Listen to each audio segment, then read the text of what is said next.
I would like to share with you a few reflections about fear, about being afraid.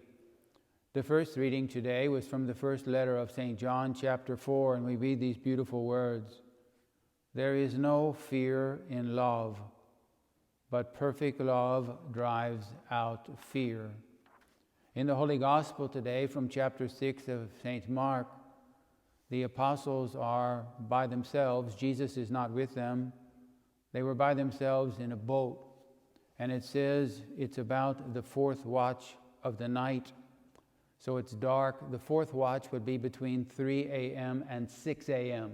So it's between 3 and 6 a.m. It's dark, and there is a storm.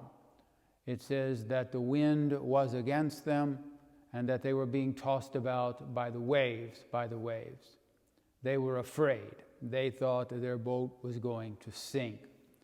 And it says that Christ, who is on the shore, he sees them in distress, and he comes walking to them on the sea. And it says this, but when they saw him walking on the sea, they thought it was a ghost and cried out. They had all seen him and they were terrified. Have you ever felt like the apostles, where you're in a boat and you're surrounded by darkness and the wind is against you and the waves are against you and you think your family is going to sink? Have you ever felt that way? Have you ever felt in your own personal life, it's too much? The wind is against me. The waves are against me. That's the way the apostles feel. And what happens next is very beautiful. Christ sees them in distress, and he comes walking to them. He sees them in danger of sinking, and he comes to them.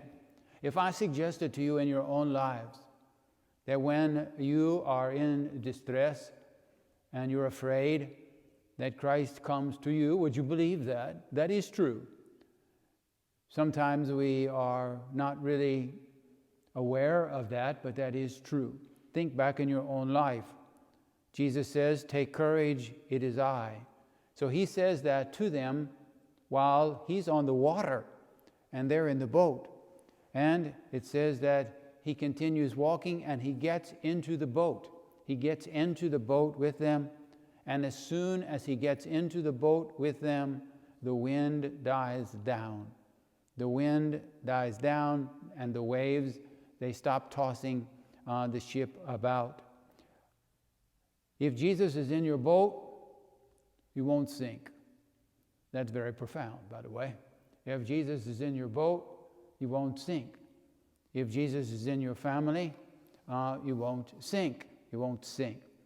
May I ask you to do a favor for me? When John Paul II was elected Pope, he came out onto the balcony of St. Peter's Basilica in Rome, and he was facing the television cameras and the microphones of the entire world. And he walked out onto the balcony of St. Peter's Basilica, and do you remember his first words?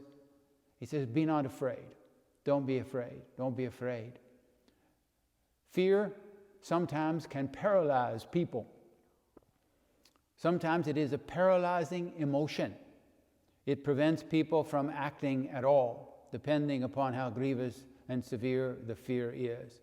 But this is the favor I want to ask of you. The next time you are afraid, take your eyes off the fear. Take your eyes off the wind. Take your eyes off the waves. Take your eyes off the darkness and put your eyes on him. That's what happened with the apostles. They were in the boat and they were paying all this attention to the wind and the waves and the darkness, but they forgot him, and he is God. And so in your own lives, you must pay attention to Christ and invite him into your boat, into your family, into your own personal life. But the favor I ask of you is next time that you are afraid, take your eyes off the fear and invite Jesus to come and say to you, take courage, it's me, don't be afraid. Take courage, it's me, don't be afraid.